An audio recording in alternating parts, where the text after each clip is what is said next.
Welcome back to the Morehammer podcast, your weekly podcast where we talk all things Warhammer from the past week and have some general good fun hobby chat.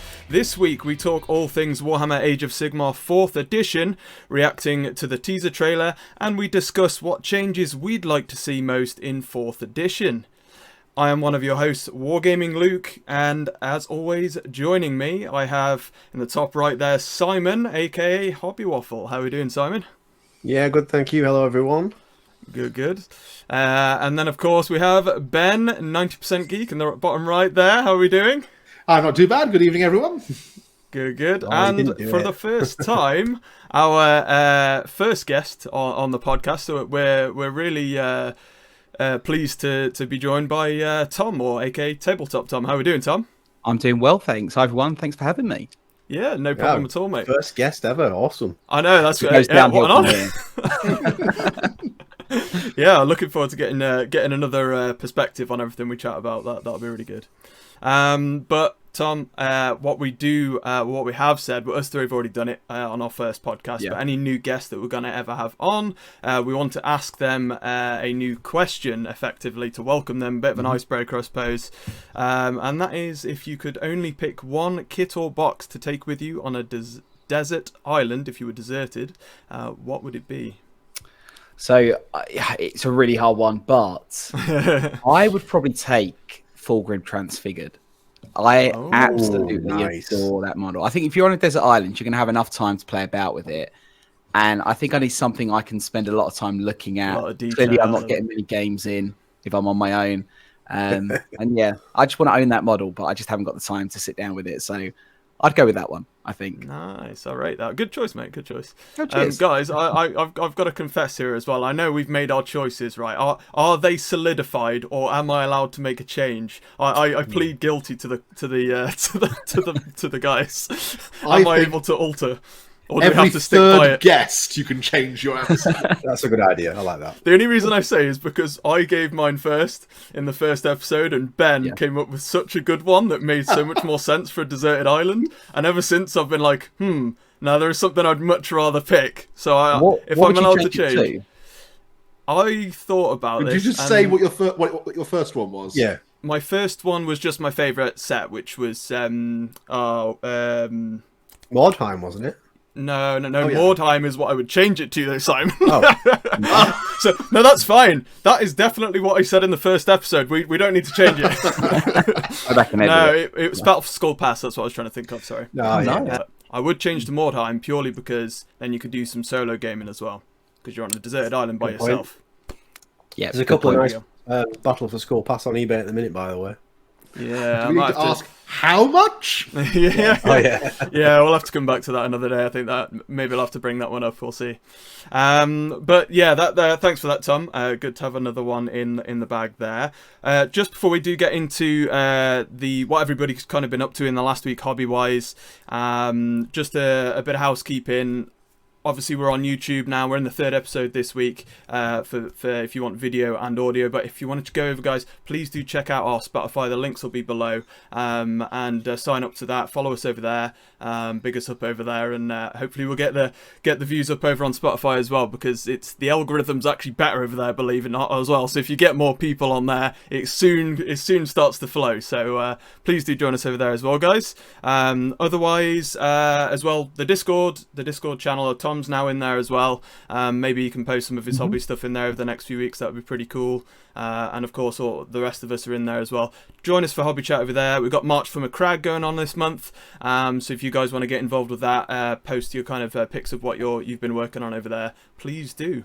But otherwise, I think we will go straight into what we've all been working on hobby-wise for the last week, if we've been playing any games or not. If anybody's had the time to get any games in. Tom, since you are our guest, throw me in would first. you like to go first? Yeah, I'm throwing you in the deep end here. So I am one of these new recent Dark Angels converts. I've always wanted to build a Deathwing army. 40k, and with the new Deathwing Assault box that came out, I've jumped on that, and I've spent the last week sort of like more buying stuff to kind of flesh out Dark Angels. I mean, admittedly, I think with the new codex, a lot of people have opinions on whether it's Dark Angels are good or bad, but I've just wanted a full Terminator army for decades. Well, not quite decades, but long enough. Feels long enough. So I'm currently working on that, which is sort of my main focus right now. So hopefully I'll get some games with them quite soon. Nice. Do you tend to get much time for gaming, Tom? Or yeah, maybe like one. It's more like sort of like 5 times a month is probably the better time to way to explain it. So it's somewhat irregular. So you might have a week that's like you've got multiple ends to make up for or something. Yeah, that's probably fairly similar to me, to be honest. Okay, cool. Thanks for that, Tom. Should we go with Ben next? Go for it, Ben. Yeah, what sort of you sort of been up to? So no games this last week. I actually haven't done much painting. I've been a little bit more work on the handgunners for my Empire army. The main thing I've been doing is I run a 5th edition Warhammer Fantasy campaign weekend each year. I've done it for the last 2 years up at Warhammer World. And I was writing the rules pack for this year's Warhammer campaign weekend. It's very heavily based on, if anyone remembers this from the pages of White Dwarf, Return to Thorskinson's Island, which was published with White Dwarf's kind of 211 through to about 216. Okay. So we're talking like 2000 time? No, 1999? 1996, 1997. Oh, yeah. It was the same year that Epic 3rd edition came out. And the interesting thing the interesting thing about the Thorskinson's Island campaign was Rick Priestley wrote it, and it was serialized over a number of months of White Dwarf, as it was kind of following the course that the studio campaign was following. The very last episode of it, the last issue that would have contained the final kind of, here's how the whole campaign ends, never got published because they never finished playing it in the studio. Oh, so really? I got in touch with Rick himself, and he has written the last chapter How for cool me, is that? which we will be playing later this summer. That's awesome. That's awesome. Oh, I thought so. you do that in a new White Dwarf. That would be a great article, finishing something like 25 years later, or however long it is, 30 years later now. I'm going to do it for 5th edition, but at the same time, for the rules pack, I'm going to draft some rules for using it with the old world, because I know not everybody likes to play 5th edition. And what I might then do is kind of share my rules pack of, hey, here it is. And if you want to play it using the old world, here it is with an adaptation for that. Awesome. That's pretty Awesome cool. stuff, Ben. We'll be excited to see how that continues, I suppose. Si, anything you've been up to much in the last week? No games for me as well, unfortunately. Just been cracking on slowly with March from a Crag, so I've painted up some more Epic Ultramarines, base coated them, shaded them, and I've done some like little highlights, even though they're only tiny, just with dry brushing basically. And I've got 4 of the Contempted Dreadnoughts as well. I've done all the bases, so hopefully this week get them all stuck on the bases and then take some nice pictures and throw them up on the Discord. And then Star Wars Shatterpoint as well. I built some more Super Battle Droids from the General Grievous pack. I know you're working on those, yeah. So. Cool. I've seen the some of the stuff that's coming out for Shatterpoint as well, the Bad Batch Clone Force 99. So I've been salivating over that. I'll definitely be getting those. Very, very cool. You're not going to paint the droids ultramarine colours, I know. Oh no, March from a Crag now. Well, Si, you've upheld us for March from Crag this week, because I've not managed to get any more of my Ultramarine stuff done this week. I've been quite busy with work and whatnot, but I did play more of Space Marine this week though, which Tom won't necessarily know. But for March from a Crag for the month, I'm replaying the first Space Marine game, ready for the second one to come out. I think it's September the second one's coming out. So basically, want to try and get through the majority of that. Fighting the horde of Cockney Orcs. Boy, yeah, they really are, aren't they? Though to be fair, I can't remember. I feel like it was an audiobook or something recently, and they had. I think somebody said that it was like they had Brummie, which for anybody abroad is Birmingham accent. Yeah, orcs in it, and it did not sound right. But if you go back to Cockney, it always makes more sense for orcs. I don't know what it is. it's the Mike Brooks. I've listened to that audiobook on Audible. It's the Mike Brooks book, and it's a really good book. But they made Captain Badruck Brummie.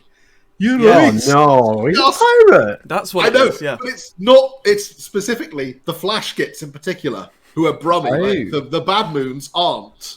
But the honestly, Flash Gits are Brummie. If you can find it and just take a clip from it to hear it, it's the weirdest, most off-putting so thing. strange.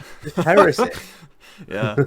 Well, I mean, obviously, as I mentioned last time, I've got to get my Seraphon army ready as well now. I've got to get 2,000 points ready for the beginning of May. Yeah, I got my deadline, so I have been working on my Saurus Warrior unit this week, which is 10 of them to get through. So they're mostly done. So I'll share some images of those. Go on Discord, guys, check that out. But that is more or less what I've been working on. No games for me either this week, so no games for any of us this week, actually. So yeah, but that's what I've been up to as well. But thanks, guys, for all your hobby updates. And to be honest, the main thing we're going to be talking about today, if anybody had kind of been keeping an eye on Warhammer Community, I think it was yesterday it dropped, was the teaser trailer for what we can basically say is Age of Sigmar 4th edition. Sigmar lied, yeah. And it really is like a very short few second kind of video. And at the end it does come up, Sigmar lied. We don't know about what necessarily. We can have ideas and have a chat about that now, what we think it might be. Yeah. This teaser dropping before all today, which they've now announced Adepticon, and sort of what looks like it's going to be. We're going to get a lot of reveals this year for Adepticon. Probably getting the 4th edition announcement there, guys. Do you think? I would have thought so. Yeah, or at least the beginnings of it. They've done that for big games before, like Adepticon when it was 40k 9th edition Indominus. I'm pretty sure the trailer dropped at Adepticon. Yeah. And then next week the guys are going to do, because I'm going to be away next week, so the guys are going to take over for me. We're going to have a bit more of a deeper discussion about what we might expect to see at Adepticon, but we'll leave that for next week. This week we'll just kind of focus on the 4th edition for Sigmar. But just in terms of the little trailer we had, I know, Si, you'd mentioned it to us on message, yeah, and I've seen a lot of people on Twitter mentioning it. Just before you kind of get the crackle of lightning and thunder, you do hear the rats squeaking away, I think, on there. And you hear the bell tolling as well. So you could argue definitely that the bell is the screaming bell, or there's a lot of cheeky little sounds in there. Scuttling rats squeaking. We're definitely expecting, obviously, the Skaven Stormcast conflict there, which I think feeds into what we're going to have a little discussion about now. We'll do a bit of a round table of our theories. Maybe some of them might cross over. We can have a bit of a chat about what we think he may be lying about Sigmar and how that might tie into the narrative going into 4th. Ben, you're having a little laugh. You can go first now. I'm sorry, my brain just went... You lied, Edward. What? There is a Swansea. League of Gentlemen reference for anybody who gets that one there. Yeah. Right, go on, Ben. You can kick us off. Tell us what you think this might all be about. I mean, Sigmar, frankly, is a bit of a liar anyway, but what do we think this could be to do with? They're not eternal. Well, that is a possibility. I mean, so has anyone read the Hamilcar Bear Eater novel? If you haven't, it's an excellent book. I have not. Worth a read. Worth a read.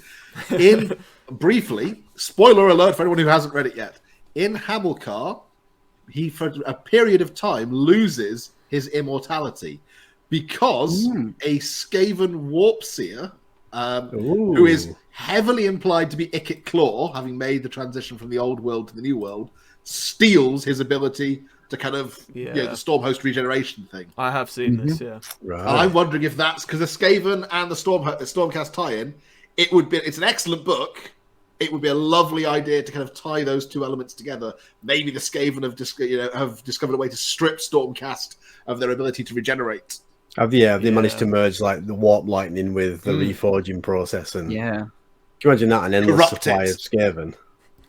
Well, I mean, there's pretty large numbers of them to begin with. But yeah, that is my thought. Albeit, the other thought I did have was it brought back kind of flashbacks to me of when they launched the Inquisitor game, the kind of 54mm one, and all the adverts that cropped in White Dwarf at the time was, you've been told of the Inquisition. Everything you have been told is a lie. And that's where my brain kind of went as well, was, you've been told this about this. You've been told that the Stormcast are noble heroes. Everything you have been told is a lie. And who knows? So we're not saying it's Cad or Drago turning up in Sigmar. What I did have a joke about that. Yeah, so you said that, didn't you, on socials? You said the joke theory was Sigmar lied about where he's from, so he really is a Primarch, even though it's been denied. And that lightning at the end is not a Stormcast; it's a Terminator squad teleporting in. They finally found him. But that was just the joke theory. And I was joking, saying, well, I wouldn't put past GW. We finally have a good chance to bring Space Marines officially into Sigmar. But no. Do you have a more logical theory though, Si, possibly, or maybe extension on what Ben's said? Because I know that's one of the main theories. Well, yeah, I think Ben's possibly onto something there. But the other thing could be was, did he lie that Azir is safe? You know, when he said it's a safe city, did he lie about that, or is he lying? Are they going to be really obvious, and it's to do with the reforging progress? Because reforging process, we know they're not Stormcast Eternals. A little bit of them gets lost every time, and they can lose who they are, can't they? But has he lied? Is there something we don't know about the whole Stormcast Eternals that he's not been telling them? You know, could they? I hope they don't do Chaos Stormcast Eternals. That would be a bit of too far of a swing. I have heard people say. I think with the lightning at the end, it could possibly to be with that reforging, but it might just be that he's lied about it being safe, and the underground is filled with Skaven, and they're going to burst out. They did do a death Stormcast Eternal in one of the books. Anthony Reynolds, one of his books, when they launched the second edition. I didn't know that. Yeah, Nagash was kind of, what's this? Someone's been stealing souls from Shaiish. And then he looked at the process and went, okay, I can do this. And I think it was Lord Castellant, when he died, the lightning, instead of going upwards, went downwards, and Nagash seized his soul and reshaped it into a kind of his own undead version of a Stormcast. That's pretty awesome. It was pretty cool. It's a good book. The only other thing following on to what you've both said there, to be fair, before I ask you, Tom, that I did maybe think is that maybe if they'd also sort of stopped his power to, not reincarnate, what's the proper word for it? Reforge, yeah. Then maybe they could have also gotten hold of some of like the armor themselves, Skaven. So you might get some bigger Skaven in some sort of like Azerite kind of chaos armor. So rather than having Chaos Stormcast, you do kind of have that, but would also be kind of Skaven-esque. I don't know. Storm Vermin Eternals. I think that's much more far-fetched, but Storm Vermin host, yeah. Tom, any thoughts you'd like to add? I was with the same line as Simon. I've seen a lot of people talk about Azir's safety and how Sigmar might have effectively misled others into thinking it's safer than what it is. I'm also thinking about the fact that reforging has been kind of a big theme that's gone through a lot of the Dawnbringers books recently.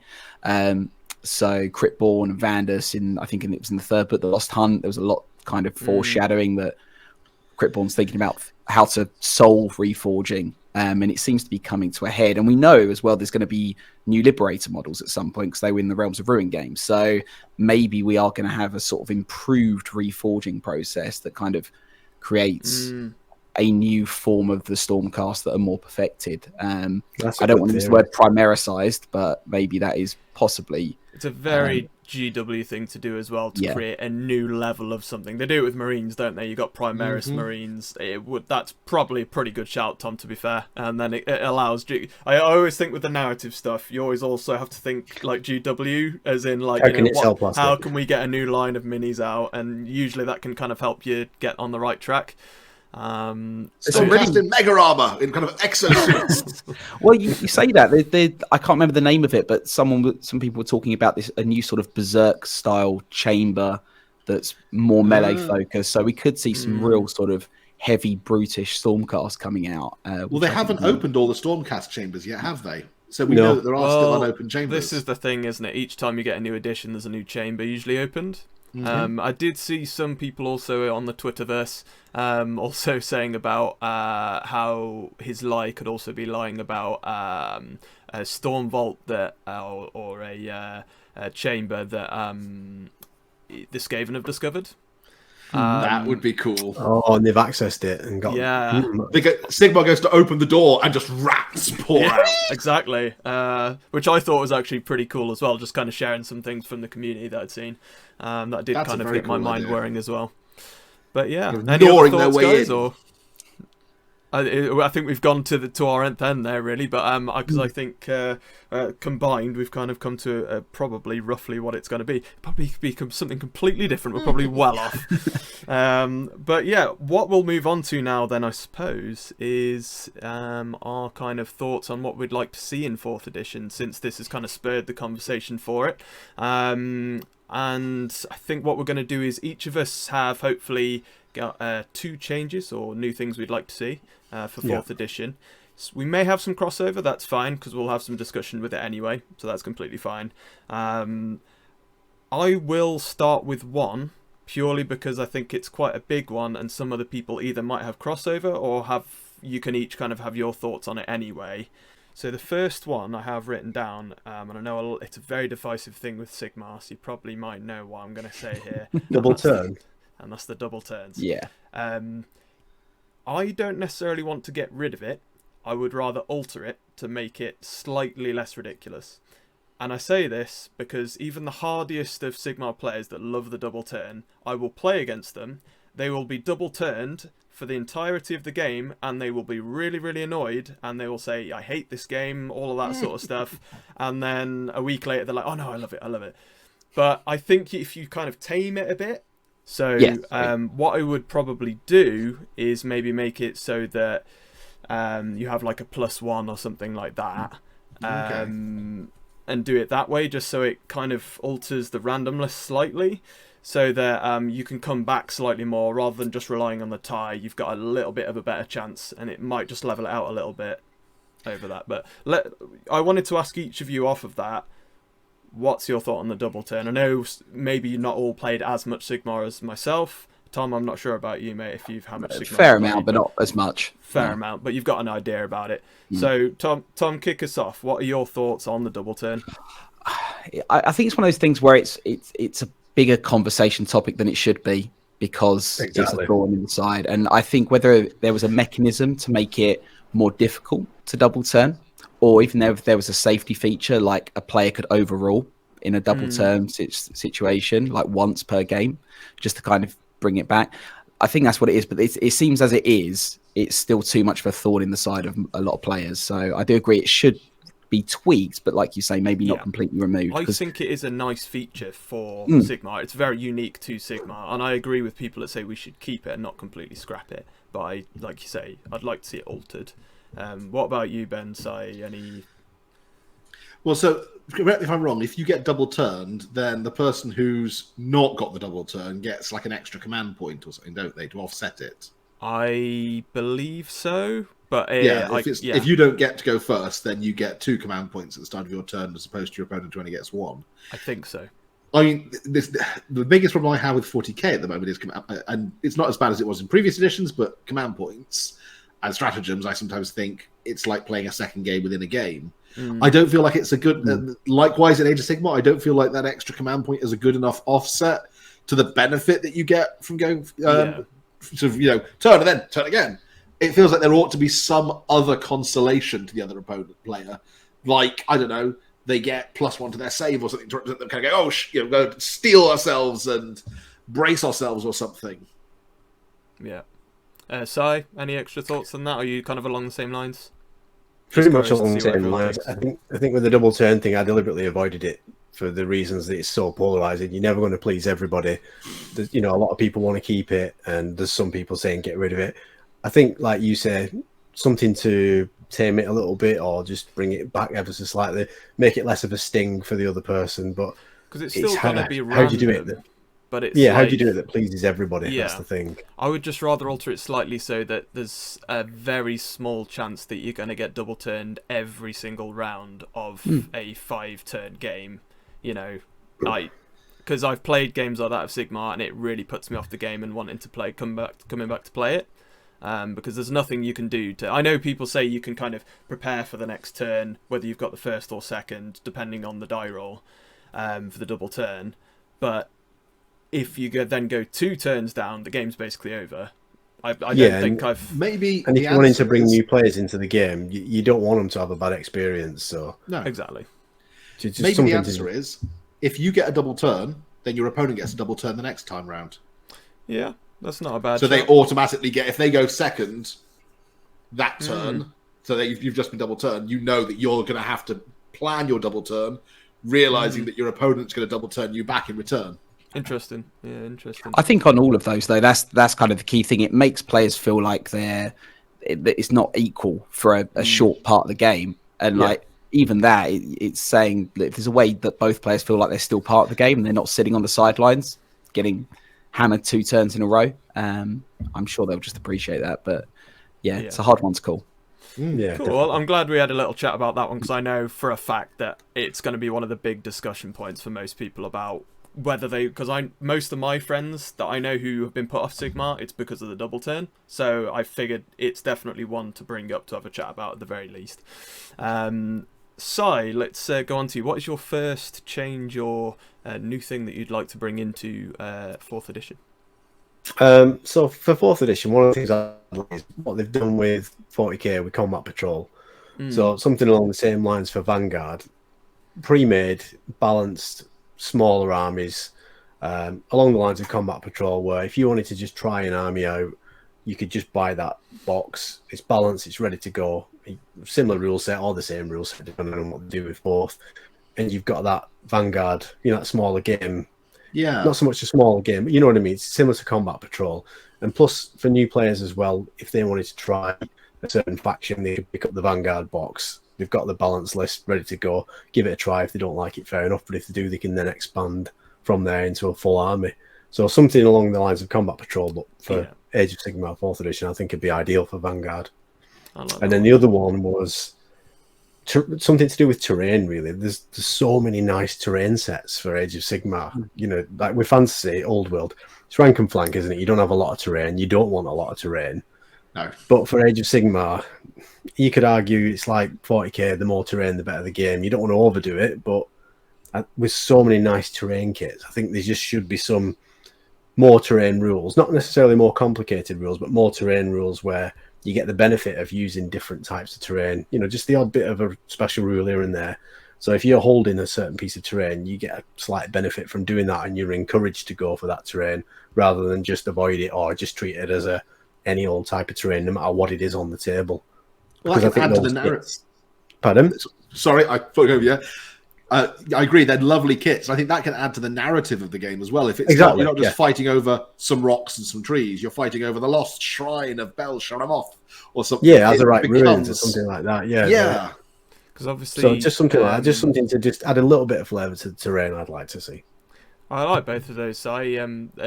What I was going to say is with the terrain thing, I know I think it was pre-COVID, and then COVID kind of put a stop to it. They were releasing sort of endless spells and terrain pieces per faction with each new faction release, alongside their new battle tome and a few models. I think purely because they obviously had production troubles around COVID times. Because obviously they got a lot of stuff from China.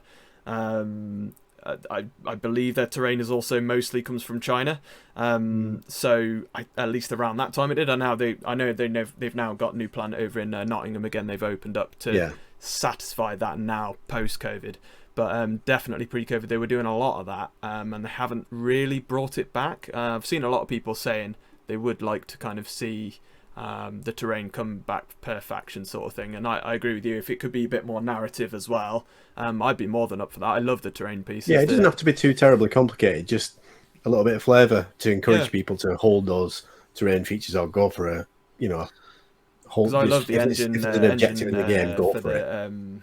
The Seraphon that I've got, the World Shaper engine. Yeah, fantastic piece to have as a centerpiece if you want it, and the options there. But yeah, and then what was your first one again, Si? Could you do both? So something equivalent to the Combat Patrol, but for Vanguard. So they've got good ones. So I only did one of mine, so I'll tell you what, I'll do both of mine. I'll let you guys do both of yours each as well. So because mine's close to yours, Si, first one, my second one, which is to kind of expand on its Path to Glory for Age of Sigmar.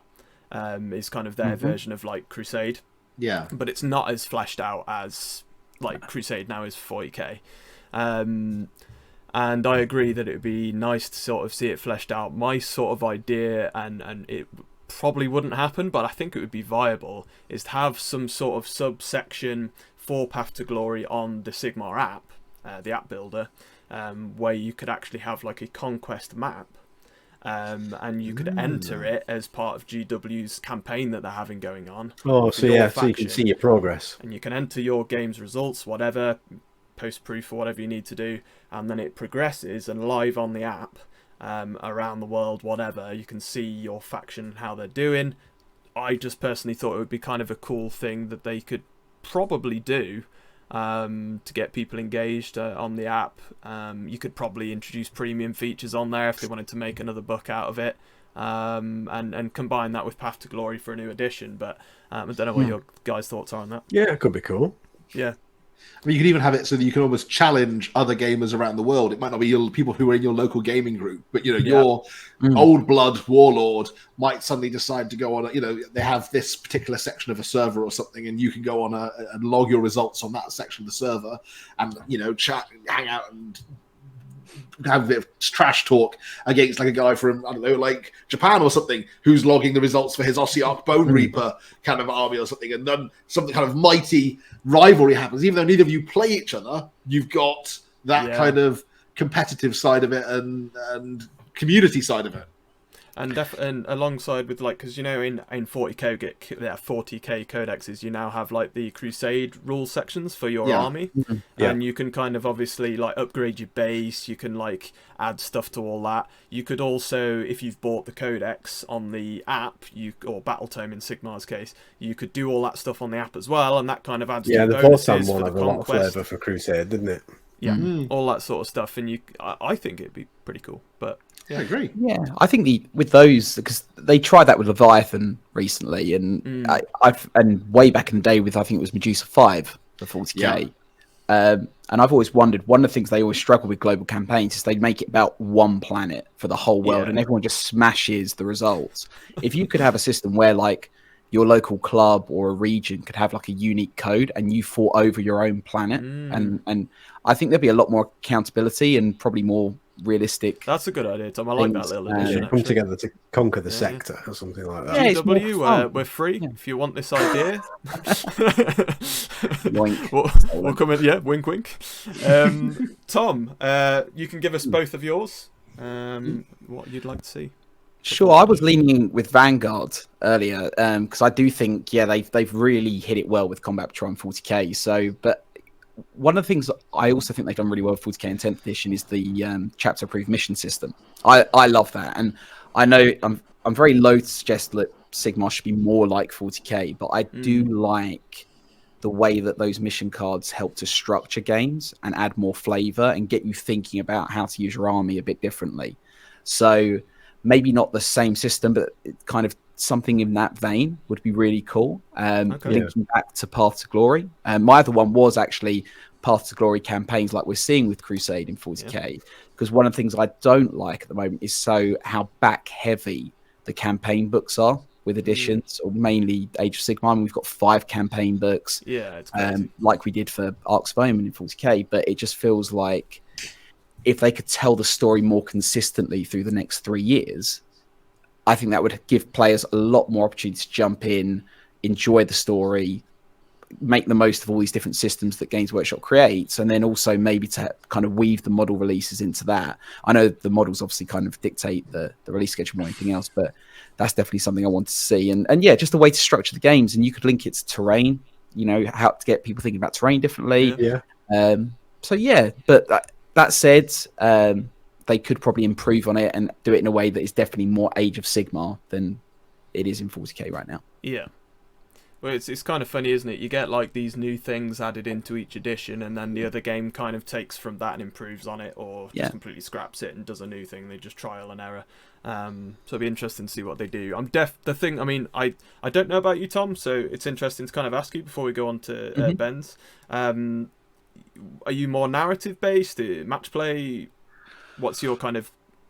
Or are you more not friendly sort of match play stuff, but I do want to get more into the narrative stuff because it seems that again that you go through all the battle tomes and you see so much flavor there, and I feel like it feels to me like a waste for me not to use it. So my local Warhammer stores are doing more narrative events. They're going to do Path to Glory and sort of like New Year, New Army, but sort of a more regular quarter, Tale of Four Warlords sort of stuff. So I'll probably get more involved in that because again, there's just so much there to play around with.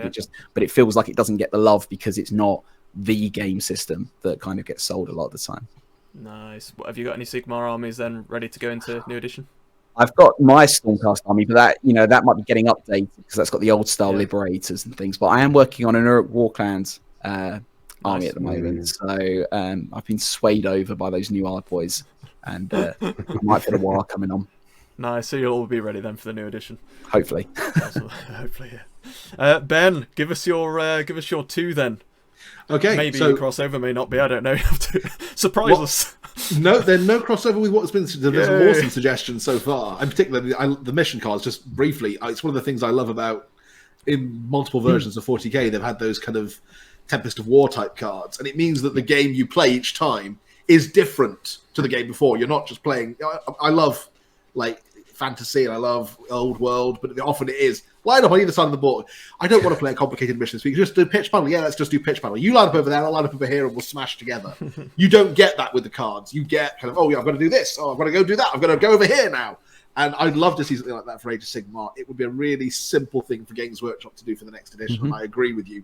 I would definitely buy a set if they could release those. That being said, my 2 suggestions for 4th edition. The first one was really...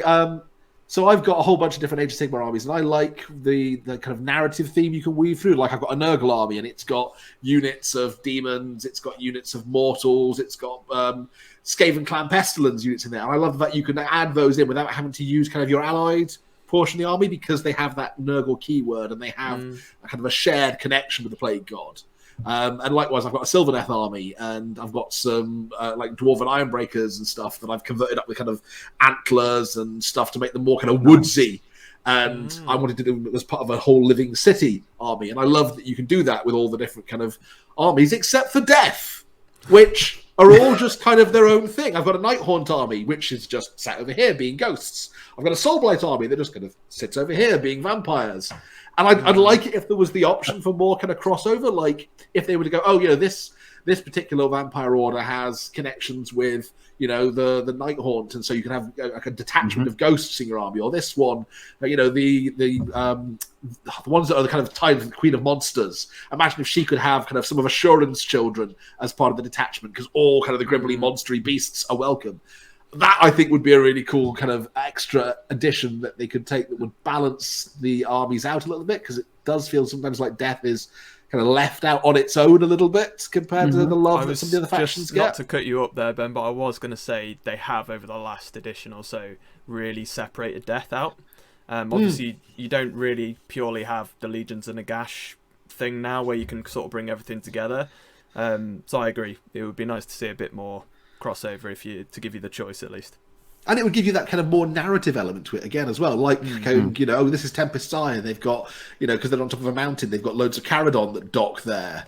I'd like to see that. That's the first one. The second one is I want a new faction for Destruction.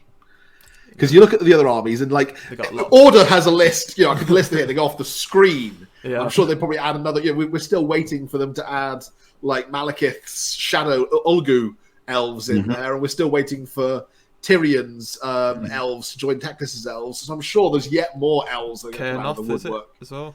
The Kenothi haven't made an appearance yet, aside from the little bit that turned up in the Beastgrave box set, so they're still missing as well. There's loads and loads of Order stuff that they can do. Death has got, you know, at least 5 or 6 factions by this point. Chaos has got, you know, loads of them, all 4 Chaos Gods, plus Beasts, plus Skaven, plus extra stuff on top of that as well. And Destruction, we're sat over here going, well, I've got Orcs, I've got smaller green things, I've got Ogres, and a big Giants. mushroom. Giants that have 2 kits. 2 kits that do an awful lot of work, but Behemoth basically has 2 kits. I think it's got 3 kits now if you count King Brog as a separate kit, technically. But it's not really... You go, here is all this stuff you've got for Order. Here's all this stuff you've got for Chaos. And Destruction is kind of sat over here going, well, I mean, we've got some Orcs. They took away quite a few of our Orcs and gave them to the old world, so we've got less Orcs than we used to have. Well, look, there were rumours with the last... I think it was the last edition, because a lot of people were thinking, and people are going to have to help me remind me the name of the faction now, that kind of come more under Destruction, and they've kind of got the hags in there and everything, and they were Forge World models. Vermeer, thanks, Ben. So that's where I was going to go. I would like... People thought that's what we were getting in 3rd edition. When they saw all kind of the swamp orcs, the savage orcs, they thought, it's going to be Vermeer, because Vermeer lived in swamps. Yes, everybody was convinced. Arbiter Ian did a whole 45-minute video about Vermeer that just nothing happened with it.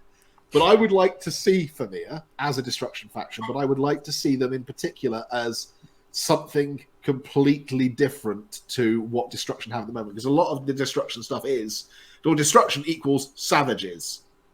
And I would like to see them more like something like the Skeksis from Dark Crystal or something. Like have them being an organized, corruptive, and despoiling force that, you know, exploits and destroys the resources of the realms.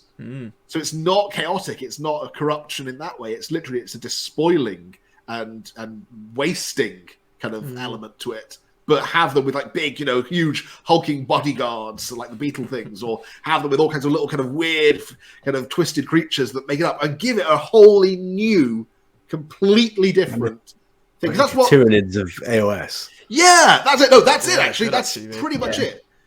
But not bugs, I like remember not just people- bugs. Well, that I do kind remember of people sweep doing in, destroy everything, gobble everything, waste suck the resources dry. I do remember that banner. I remember people doing and I even did a short one myself before it came out, saying, "Oh, it's got to be the Famir. It's all the swamp kind of things. Everybody's got their tinfoil hats on. It must be the Famir." No, it's the. Obviously, it turned out not to be. But they would probably have to change a lot of their background lore, because their original lore is it's a bit like not very up to date kind of. It is what would you call it? Not woke. Yes, that's exactly what was the thing you'd probably say. So they might have to fiddle with that a little bit, but yeah, I like that, Ben. But that's the benefit of Age of Sigmar. I think it's something that they can really kind of come into their own with now if they wanted to.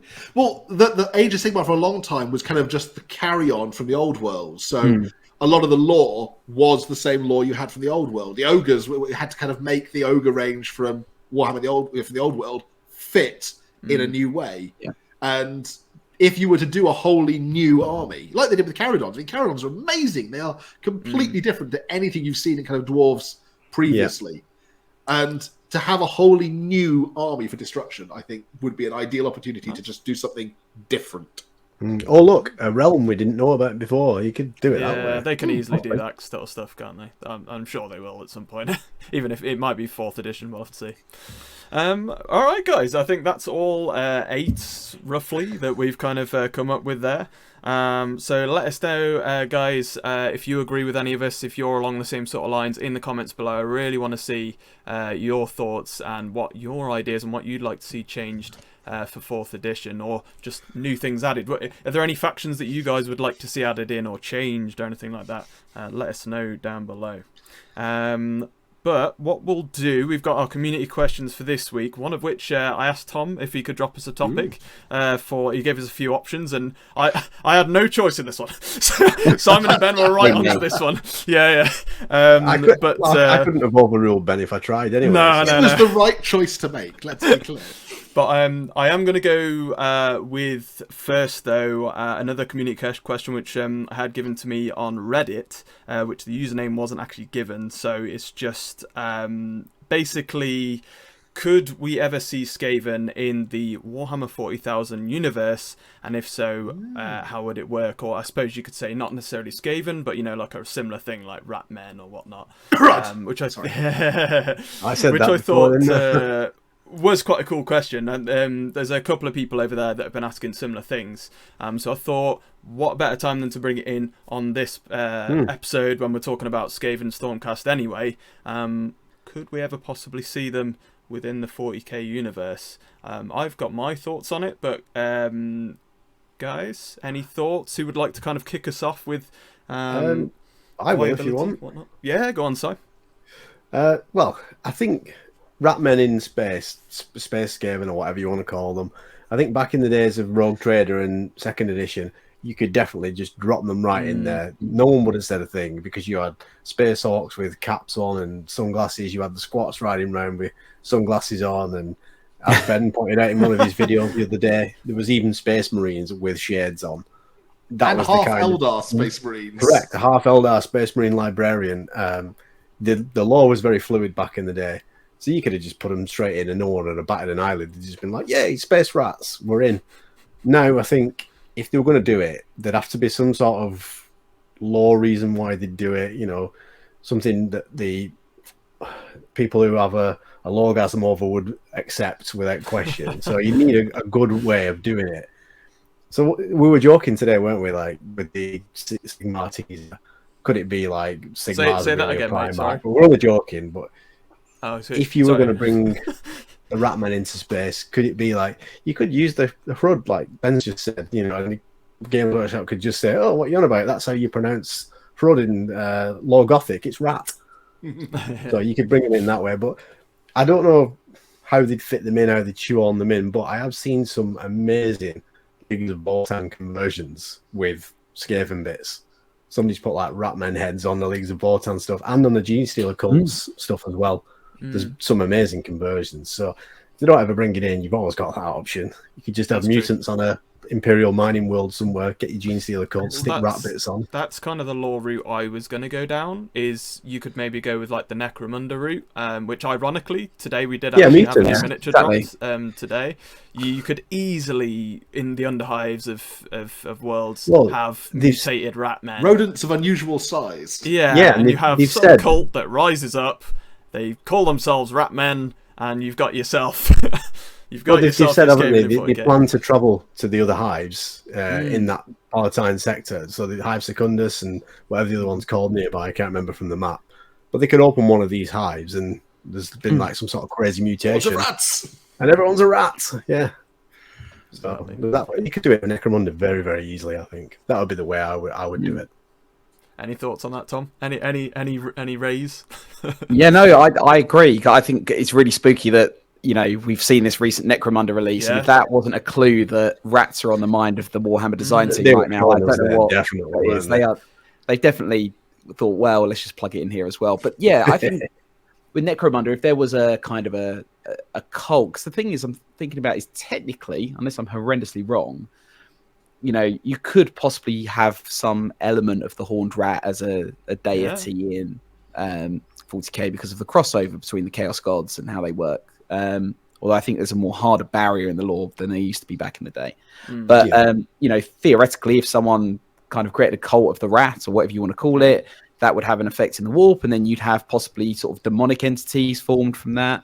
So, yeah, I think on a smaller scale, I guess that's kind of what Simon was alluding to as well, is that if you kind of experiment with it, then theoretically you could build up from it. But I think as a fully formed faction, I think I'd rather just see new warp spiders, if I'm honest, first and foremost. Oh, absolutely. You know what? Something that actually just came to me when you said that. You could, because obviously the god would kind of be almost like akin to like mutations and things. Obviously, Nurgle does kind of verge into that a bit. What if you sort of had a follower of Nurgle that kind of gets to the sort of beyond levels where he's challenging Nurgle himself, that sort of thing? You've had it with like is it Be'lakor with Khorne and things. He's even been over to sort of Skarbrand, sorry, not Be'lakor. You could have something similar with Nurgle, but then he becomes so powerful that maybe he becomes his own kind of side god. Maybe not as powerful as the 4 Chaos Gods that we have, but like, you know, and they maybe look down at him like in fantasy, how they look down on the Horn Rat. You could have something maybe similar. Vashdor's been doing all this time. Working on bringing rats. Yeah, exactly. Ben, any other thoughts there on it?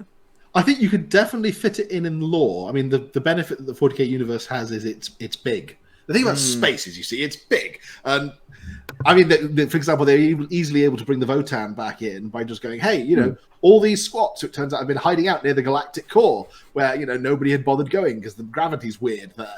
It turns out that's where they've been all this time. But likewise, this whole swathes of the 40k galaxy that is just essentially marked "Here be dragons." I mean, the Ghoul Stars, for example, we know nothing about it aside from nobody goes there, because anybody who goes there does not come back.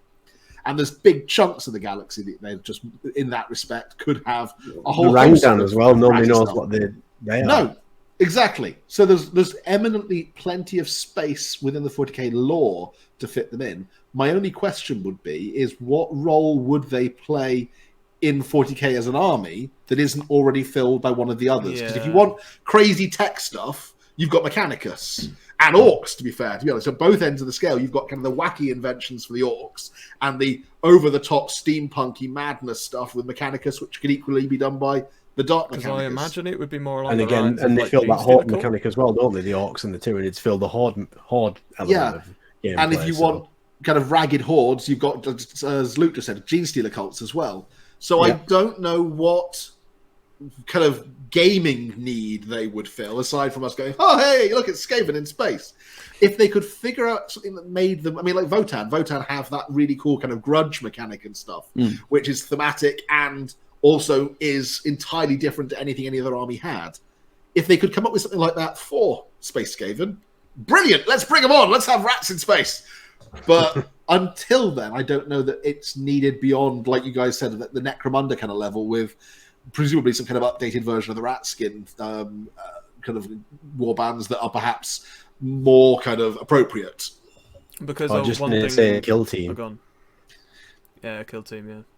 Yeah, That's how I think you'd probably see it at first. If they did it, it would be a Necromunda gang or kill team, and then it would, you know, people would want more, and it would go into a full force or something maybe. well, that's where the squats came back first, was Necromunda, before they came back in the wider 40k universe. Yep. And I was going to quickly mention before we go on to the second question, has anybody ever seen the Veer Min faction, who are part of the Mantic Games Firefight?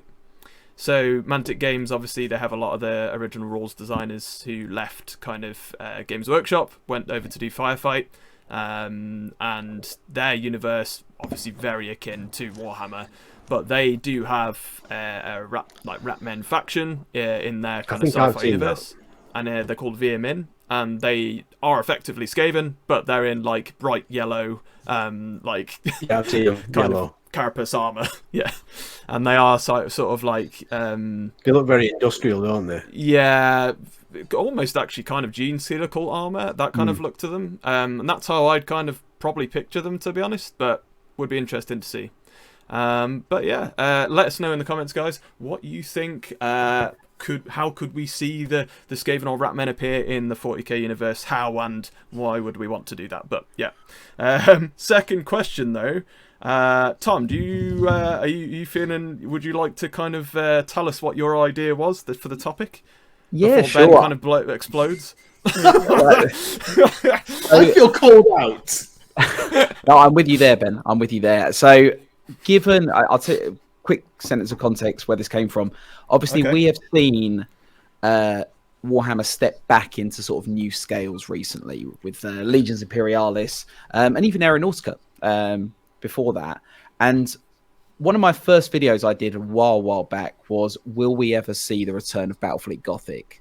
And I remain personally convinced that Games Workshop will do it at some point. But I agree. I don't know when or in what context, whether they will just put it into Horus Heresy or whether they have seen some of the response to Legions Imperialis and will go, actually, maybe we will go bigger and touch on the Orcs and the Eldari and things like that. So, yeah, that's my question. Will we ever see Battlefleet Gothic come back? And if so, what setting and what format will it be in? I never played Battlefleet Gothic, so I would be intrigued to play it. I know, I was just waiting for that. I thought I'd get that out of the way now at the beginning. Yeah, he's go last. He's got to go last. Yeah, well, no, that's why I'm going to say I'm quite happy to leave to you guys to kind of discuss, because I assume all of you have you played the old edition, Tom, the original one, or yeah. So, guys, take it away, Ben. I would imagine you want to get your point in on this, but I know Si, you're big on this as well. I'll let Si go first. Yeah, go for it. Well, I do believe it's going to come back, and I think you've seen stuff like, as Tom just mentioned, Aeronautica Imperialis, Titanicus, Epic as well. Somebody told me a while ago that they had a plan, and there was like a triad, and it was Titanicus, Epic, and Aeronautica Imperialis. And at the time they told me this, it was just Titanicus and Aeronautica at the time. And they said, there's something else coming. And it was before Epic was announced, and there's going to be like a triad, which is why I did a really early video on Epic coming back. It was like over a year ago now, before they announced it. But I do believe that Battlefleet Gothic will come back as well. And like Tom says, I think they'll up the scale slightly. The reason I was going to do a video, I said to you earlier today, I'd done the thumbnail for it and everything. I was going to do, will Battlefleet Gothic ever return? But then I was thinking, would they do it Horus Heresy, or would they go 40k like last time? I think if they did Horus Heresy, it would be a mistake, personally. I think it confines them, doesn't it? Well, yeah, and it's such a popular game as well. It was well received back in the day. It still plays well now, from what I've been told. I haven't had a game of it for a long time. The ships were amazing, the miniatures were amazing, but you've got so much universe to explore. Leagues of Votann, you could make some amazing ships. Yes. That's cool. You know, there's a whole battle playground to enter there where nobody's seen anything. Dark Eldar ships, Eldar ships, Orc cruisers. You'd be silly to just do Horus Heresy. We've had enough of that with Legions Imperialis. I think if they did it, they're going to sit on it for a while, watch how Epic plays out, and if they do, it'll be in the 40k universe, I think. Ben? I've done a few videos about Battlefleet Gothic. It is probably my favourite of all the old specialist games. I do love the old specialist games, but Gothic is it's a perfect game to me. Yes, I think they will bring it back. They did years and years and years ago. They did a few kind of announcement emails. One of them was kind of a Christmas email going, "Oh, ho, ho, ho, ho. Here's all the stuff that's coming back," and it listed like Blood Bowl, Titanicus, Necromunda, and on the list was Gothic. And then a few years after that, there was kind of an image that was shared at one Warhammer. Was it still called Games Day? Well, it was Warhammer Fest by that point. But yeah, there was one Warhammer Fest, and it was one of those kind of conspiracy-style bulletin boards with different logos slapped on it. And again, Blood Bowl's logo was on there. Interestingly, Mordheim's logo was on there, but so was Gothic's logo on there. And it was generally taken that was an indication of all the games that Games Workshop wanted to bring back. I think they would be foolish not to bring Gothic back because, if nothing else, I mean, look at the popularity that some of the Star Wars games, the space-based games, have had. And it's much the same way that they brought Old World back, it's just leaving money on the table for other people. If they don't bring a spaceship-based combat game back and just leave other systems to go out there and do it, I would absolutely hate it if they changed the scale, because I think for everybody who, like myself, had an old Epic army, I've got a huge shot with 1,500 points worth of Epic Orcs and Eldar, about 1,000 points of Eldar and about 1,000 points of Marines, which I can't use in Legions Imperialis. So that's a good point, actually, in regards to the scale. Is just it basically put it down to me of if they'd made it the same scale as old Epic, I'd have rushed out and bought it. I understand why they didn't make it the same scale, because it is a very different game to Epic. But it meant that I kind of went from, I must get this, to, no, okay, I'll just keep playing Epic over here, because I don't need to go out and get Legions Imperialis if I can just play Epic. Whereas if they'd made it like they did with Old World, you can get all the old models that you can't get now because they're really expensive because they're out of production. You can get those to add to your Epic army. I'd be like, great, let me add some Dreadnoughts to my Space Marines and everything else. So if they changed the scale and it instantly made all my old and existing fleets obsolete, that would annoy the heck out of me and would probably mean that I would just do what I do now, which is keep playing Battlefleet Gothic. That's a good point, yeah. If they kept it the same scale and put it in the Horus Heresy, I'd be a little bit disappointed, but I'd probably then I'm sure there'd be instantly a very large fan community that would go, great, well, let's just use these these Gothic ships from the old day to do Eldar and Orcs in the Great Crusade, and we'll play Great Crusade, thank you very much. We'll buy what we need from you, and we won't buy any more. I think the best thing they could do is if they made something like Battlefleet Indomitus and set it in the current 40k timeline. Because we've got the Indomitus Crusade, we've got fleets of ships going around the galaxy. Wow, it's crying out for a game, isn't it? The canvas is there. Yeah, let's have Torchbearer fleets crashing through the Great Rift to battle against Chaos fleets. Let's have them smashing into Orc, Warlock fleets. Let's have them battling huge. Yeah, there's Tyranid bioships everywhere, isn't there? Yeah. Let's have a Gothic fleet game that's for the modern millennium, but keep it the same scale, please. Well, not that I have thoughts on the original game, because like I say, I haven't played it. However, whenever I do see it played at like my local gaming area, the people who are playing it are very hardcore Battlefleet Gothic players. They love the original rules. I would see this, if it did come back though, Ben, to what you've said, I think they would generally keep it very similar. But I think like Sai said, they would open it up to 40k this time around as well. So you've got more faction options. By the way, Croup Lover over here, I'd love to see War Spheres come back. Those things are awesome. They were pretty good in the game as well. They could shoot in basically every direction. Yeah, And I think- never owned any of those little models, but they were cool. And if they wanted to make silly money, they could release a Blackstone Fortress again. Yeah, Yeah. well, there's still 2 of them left in the galaxy, I think, at this point.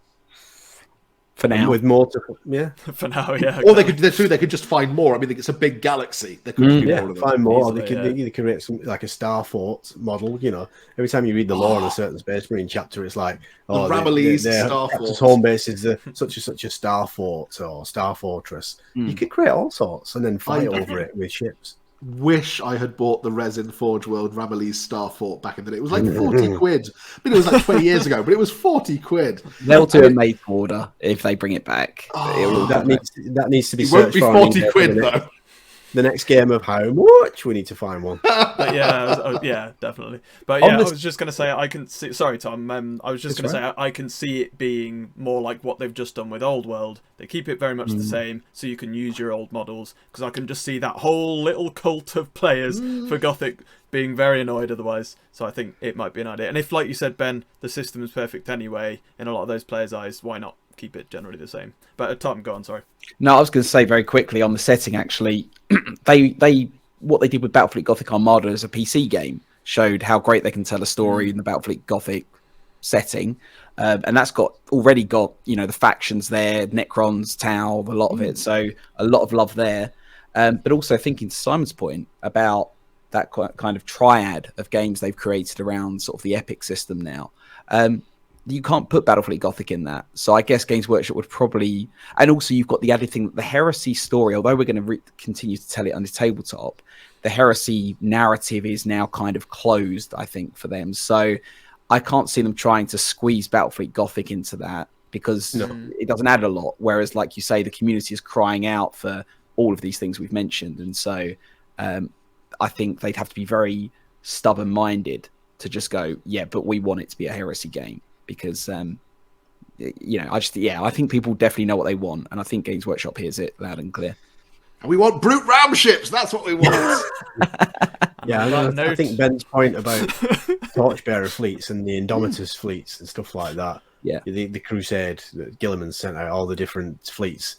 That's just crying out for a Battlefleet Gothic, isn't it? Yeah, it's ideal. It's an ideal setting. You could always do a narrative version of it for the Heresy because you could have a Gloriana ship, Gilliman's well, there are still of them. Yeah, Gilliman's still got his. Exactly. So you could have a version of it that you could tell stories of the Heresy using certain ships and things, but set it in the 40k universe where everyone can have fun with it. Absolutely. Damn straight. Nice. I think that's a good place to close off that one. Then thanks for that suggestion, Tom. That definitely brought out some good conversation. So awesome on that one. Cat. We will cat. Yeah. Actually, I think am I the only one here that doesn't have a cat? Then Ben, do you have a cat? Think so. I've got a cat. Yeah. I'm the only one that's catless. Then that's it. We'll have one episode where I randomly just appear on screen with like a whole horde of cat man. Yeah. But you're also the only one without a beard as well. I am actually, yeah. So, I'd have to go a while though before I could show up on a podcast with that bent. It'd be hard to kind of hide it until that moment. Just randomly have a fake beard. Just doing the whole podcast like with every podcast up until that day. But we'll close out the show, guys, with our end game 20 questions for Warhammer. And Tom, it'll be your first ever one. I'll explain the rules very quickly for anybody who's new to the podcast. And for Tom, you are trying to essentially guess a character or unit from the universe of Warhammer. So it could be any of the Warhammer universes in general, or game systems. They don't have to have a model either. It can just be from the lore. But you get 19 questions. The 20th would be your guess. If you think you guys working together have it sooner than that, you can make the guess, but you have to be right, otherwise you lose this week's, and I will let you know who it is. But other than that, yes or no questions asking me, I'll let you know. This week we do have our first from a viewer as well, which is nice. We know Mobile Suit Gundad. He's part of our username Mobile Suit Gundad.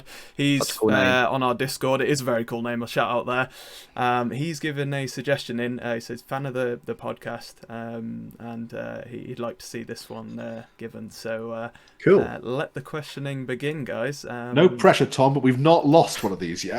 Brilliant. Tom, since as you're our guest, you get the honour of the first Opening question. one. Oh, sorry. Ooh. Giving him that one. Yeah, and we'll give him a lift because like the first one we've asked in the previous ones is like, are you very vague kind of ones? do you exist in like the 41st Yeah, millennium or something that sort like of that? thing. So you could go down that route. Gives for the you a first general question. idea. But just whatever you want start to Game ask. narrowing it down. Yeah, exactly. Yeah. I feel that's a smart route. I would take a bit of a punt for the first question. Ooh. Would you describe this character or unit as bestial in some kind? No. Ooh. Okay. Okay. What did you say, Luton? Say again, Si. You're breaking up a little bit. What was your answer then? Was it no? No. Ben, go on, over to you. Well, do you reside in the 41st millennium? I do. Okay. That's 2. Are you bioengineered or genetically enhanced? Personally? Yes. I do have enhancements. Yes. Genetic enhancements was more- specifically the question. Oh, genetic? No. Okay. I will give you a like, because you kind of asked 2 separate things there in a way. Not genetically enhanced, but I do have enhancements, sort of more to kind of prolong life rather than, yeah, It's telling us a to lot give of you a this little one. extra. Yeah, I Yeah, wasn't a yes or just no because I answer, don't but want we'll to check lead it. you down the wrong way with that. So that's 3. But I should take 5 now. I'm joking. That's 3. Yeah. Not bestial. You've got some enhancements. And what was Yeah, and to a your certain question degree. again? Sorry. It's 40k. It's Yeah. a 40k You know, character. you know or it's in the unit. 40k So- universe. Yeah, Is this a part of the Imperium? it is. It is part of the Imperium. Yes. Okay. Do you worship the Omnisire? No. Okay. Ooh. So you So he's start to narrow it enhanced, but down. he's not Mechanicus enhanced. Would you be considered a leader amongst your peers? Yes. That's 6 Okay. questions. Back round to you, Tom. To Simon and Ben, is it silly if we try and narrow down whether it's a unit or character? Or No, Well, you can it's a- definitely. it's No, a we've not leader. tried that. Actually, it's No, probably a very okay. good idea. yeah. This We've is never why it's tried great that. having guests on Is for this- this, because you get new Well, it just ideas. said it's a leader, so I don't think it'd be a unit, but we could do. Not Yeah. necessarily a character though, Si. As No, in, that's a like, good point. true. Yeah. Okay, I'll ask it for the sake of it. Is this a singular person? Yes. Right, okay. That's it's good. Good question. Good idea. That. Enhanced to prolong life. Do you wear power armor? No. Okay, so it's not a Not space power marine. armor. Okay. No. I'm sensing I might have an idea. I'm not sure. So enhancements, single character, 41st millennium, not Mechanicum, doesn't wear power armor. Mm-hmm. Are you human? Yes. That's 9. Are you a commissar? No. Oh, That's 10. Are you an inquisitor? No. That's 11. Okay. This is actually a really interesting one, to be fair. Now that you guys are asking questions and getting there, it's a good one. long life human? Interesting. Yeah. It's enhanced. The reason I said he's enhanced due to to prolong his life is because he doesn't appear robotic. If I'm to give you a little hint, it's more he has enhancements Ah, gotcha. to help prolong his life, just to help you out a bit with it. Be your own question. 12. This is a kind of a tricky one. It's a good suggestion. Do you travel around the galaxy or not? Can I travel around the galaxy? As in, are you based? To? Yeah. Yeah. Would we find you in different places or not? They've certainly travelled for sure. Do you you're have on question 13? Sorry, no. Do you have a black library book written about you? That's a question that's going to foil me a bit, because I'm not a big black library person. I can't really answer that one, Tom. I've got to be honest. Okay. Just in case he has, and that's a giveaway. It's a he. He said he. Yeah. He did. Just because he could have appeared in something and I don't know. That's fine. Is that fair? Are you currently alive at the current point in the story? Yes. Yeah. Okay. 13.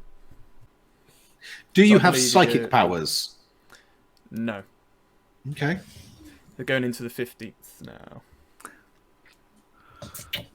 I think. Unless that was 15. But we're close. We'll go around that. I'm losing track now. I've got an idea. Okay. Go on. Are you a member of the Imperial Guard? I am. I think I know who it might be. Ooh. How can we narrow it down now, I think. So I'm going to say that you've got 3 questions what's left. What's he called? The guy with the half the metal body, the Katachan dude. Oh! Strachan, is it? Yeah, Ironhand Strachan. Okay, we can find that out by asking. He's got enhancements to live longer. Yeah, he does. Guards, yeah. You know he's guard now, so... It's male, guard. Other ways to possibly try and narrow it down, I suppose. I want to ask if this character has a model, but I feel like they might not. Otherwise, it'd be really obvious. Well, you could ask it. I mean, I know you've only got the 3 questions left. It's a good question. Yeah, go on then. I'll throw my hat in. Has this character got a model? Definitely does. Ooh, hang on. Warhammer store it is. Let's. Well, yeah. So let's have a quick think of which guard characters have models that don't have obviously prolonged lives. Do the 2 creeds? Because she's quite old. I think the newer. But one. it's a he. We know it's a he. Oh, sorry, Luke slipped up and said it was a he. So okay, existing guard characters. There's the dude on the horse. Is that new Macarius? Yeah, it's not Macarius. He's not the Macarius, Lord Solar Leonatus or something like that. Leonatus, yeah. I want to ask, just does he ride a horse? But I don't want to throw the question away. If I can just think what other character models exist in the guard at the moment.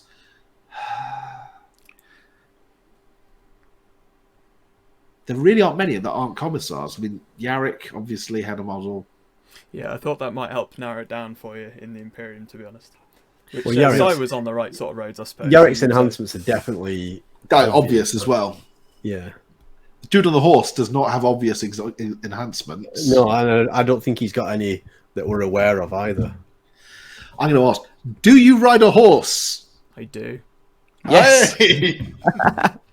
Although, are we definitely sure there's not some Krieg character floating around? You got one more question left as well. We've got one more question. I'm going to have to ask it, aren't I? Mm-hmm. Are you Lord Solar Leonatus? Yes, I am. Yay! You got it on the very last there one. at the end. And my lore reading paid off because, aside from not being able to ask answer Tom's Black Library question, which I don't know if he's in a book, by the way, he probably is. Yeah, but I think if we hadn't have asked about the Imperial Guard, then we'd have been in trouble. Yeah. I knew that was when you were kind of gonna just about pull it off, and you did. So well done, guys, on getting that one. It is Lord Solar Leontus on his cybernetics steed, who I think is one of the most out of place Imperial Guard models we've had in a while. But yeah, he does. If you want to know about Leontus, not Leonatus. Leonatus is Blood Quest. Yes. Leontus. Yeah. He does have a lot of cybernetics underneath his pristine armor to keep him going and to prolong his life. And his horse has been killed that many times in battle that it is now used to be a living steed and is now mostly cybernetic. Well, his horse is 30-30 off Bravestar, that's why. Yeah. Yeah. So, won't well done, remember guys. that cartoon, I don't think, Luke. I wasn't sure if you were quite going to get it, but you just about got it at the end, and I think they're the best ones, to be honest. So thanks, Mobile Suit Gundad, for your suggestion. That was a really good one. And please do send in your suggestions, guys, if you're a viewer. Obviously, not in the comments, because the guys will know what it is, but message me on social media, email me, wargamingluke at gmail.com. Email me in your suggestion. We'd love to have more viewer ones come in. I think it makes it even more fun. But I think that brings us to the end of the show for this week, guys. Just before we do end, like I say, guys, please do like, share, comment on the videos, share us around, because we are a new podcast. We want to get out there, social media, all that sort of stuff, get us out and about, and let people know that we're coming into third episode this week, so well underway. But please do also go over to Spotify and follow us over there. And as I say, Discord, join us in the chat. Like I say, hopefully Tom will join us over there as well, post some stuff that he's been up to with his hobby updates. And he'll be in and around there as well with the rest of us. So before we do head off, I'll start with you, Si. Where can people find you? So you can find me on YouTube. My channel's called Hobby Waffle, so you can do the youtube.com at Hobby Waffle. And also find me on Twitter and Instagram with the same username at Hobby Waffle. I always be posting pictures of my match from a Crag stuff up on there as well. And then on the Discord as well. I'll be on the Discord posting pictures on there in the hobbying section, hopefully, as well. So yeah, come along and post your pics too. Awesome. Ben? Likewise, you can find me on my channel at 90% Geek, and I'm also on the Twitter and Instagram and the other socials with the same handle.